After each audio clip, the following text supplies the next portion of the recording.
এদের ব্যাপারে আপনাদের সবারই হয়তো প্রশ্ন থাকবে। গতকালকে একজন আসামিকে আমরা জিজ্ঞাসাবাদ করেছি, সাবেক আইসিটি প্রতিমন্ত্রী জোনায়েদ আহমেদ পলক। সে অনেক তথ্য আমাদেরকে দিয়েছে, যেগুলোর ব্যাপারে আমরা তার নিজের কাছ থেকে যেমন পেয়েছি, পাশাপাশি অন্যান্য সোর্স থেকেও যেটা পেয়েছি, যে জুলাই আগস্টের এই অভ্যুত্থান চলাকালীন সময়ে ইন্টারনেট বন্ধের যে নাটক করা হয়েছিল সেটি কোনো দুর্ঘটনা ছিল না। খায়ের টাওয়ার বা কোন টাওয়ারে আগুন লেগেছে এগুলোর কোনো ব্যাপারই ছিল না।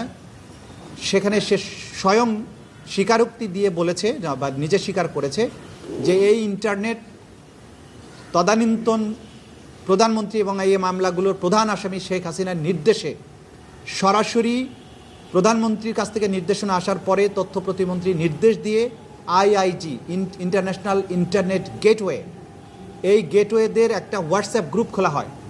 সেই গ্রুপে সরাসরি নির্দেশ দেওয়া হয় ইমিডিয়েটলি ইন্টারনেট শাটডাউন করো, এবং তাদেরকে এটা এনশিওর করতে বলা হয় যে করার পরে আবার জানাও যে ইট ইজ ডান।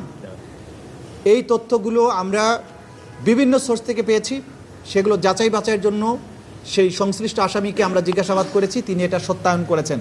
সুতরাং ইন্টারনেট বন্ধের মাধ্যমে জুলাই আগস্টের সংগঠিত গণহত্যাকে গোটা দুনিয়ার কাছ থেকে আড়াল করার যে আড়াল যে করা হয়েছে, এবং এটার ব্যাপারে যে মিথ্যা অজুহাত দেওয়া হয়েছে যে ইন্টারনেট কেবল লাইন পুড়ে গিয়েছিল, এটা হয়েছিল সেটা হয়েছিল, সর্বৈবভাবে মিথ্যা।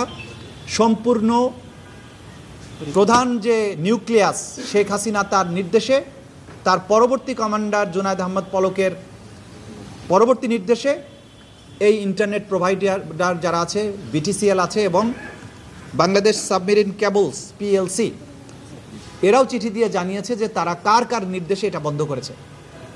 সুতরাং এই রাষ্ট্রীয় সংস্থাগুলোকে বাধ্য করে তদানীন্তন ক্ষমতাশালীরা, এই আসামিরা বাংলাদেশের ইন্টারনেট শাটডাউন করেছিল এবং এই গণহত্যাকে এক্সপেডাইট করেছিল।